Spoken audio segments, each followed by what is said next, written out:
This week's featured property, we're in Highland, Utah, and we're in the Mercer Hollow subdivision.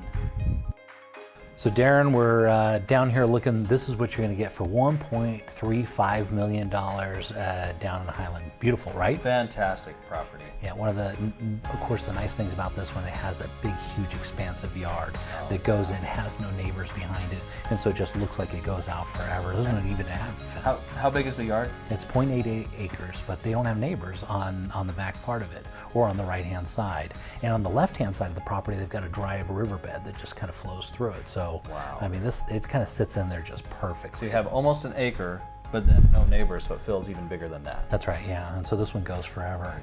And they did a great landscaping job. But here's stepping into the inside.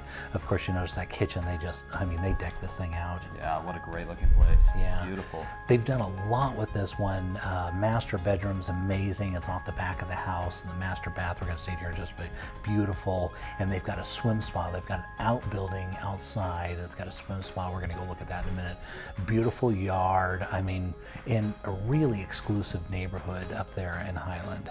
And so, but you know, on this one in particular, I wanted to talk about some financing options on this one because, of course, it's an incredible house, but people are always asking, what does it cost to finance $1 million home? Yeah, that's right. I get asked that question all the time. All the time, right? Yeah. Well, run me through a scenario if you're going to finance a $1 million home like this. Okay, you bet. So a lot of times people that buy homes in this price range will oftentimes purchase them in cash, or they'll look to do other things with that cash.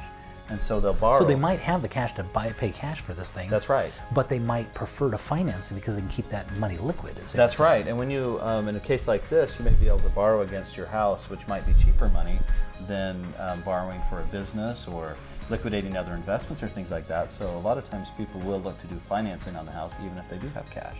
So in a home like this, you would want to look at putting maybe 30% down, which would be just over $400,000.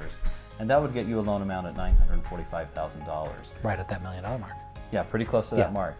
So at 4.5%, you'd get an APR of 4.61. That would put your principal and interest portion of your payment at $47.88 per month. Yeah, that's not bad.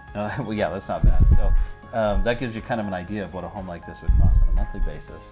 You'd have taxes and insurance, of course, on top of that. But yeah, that could be very inexpensive money compared to other loans they could get. Well, yeah. So if you wanted to go start a business with some of that money or whatever it is, instead of sinking into the house, you go keep yourself liquid that money. I mean, that money, that's very, very expensive to go get a business loan. Right. Much higher risk. Yeah, or liquidating investments that you don't want to pull out, or all sorts of reasons why you may want to get financed. Yeah, and where interest rates are right now, it's almost considered free money, right? It's very inexpensive. It's very inexpensive money. Yeah. Historically. Yes. And so it's a good way to go. And of course, the crown jewel of this property is this 1,247 square foot pool house where they put a Michael Phelps swim spa and a hot tub. They put a control for lighting and entertainment system in here, and they've left room for a ping pong table or even your workout equipment. And one of the things I really love about it is no matter what the weather's like here in Utah, you can just blow those big doors open and take advantage of that weather. And they've also put blinds in each one of the windows so privacy is not an issue. So there you have it, incredible views, expansive space, and it's situated in a park-like setting that you can literally use year-round.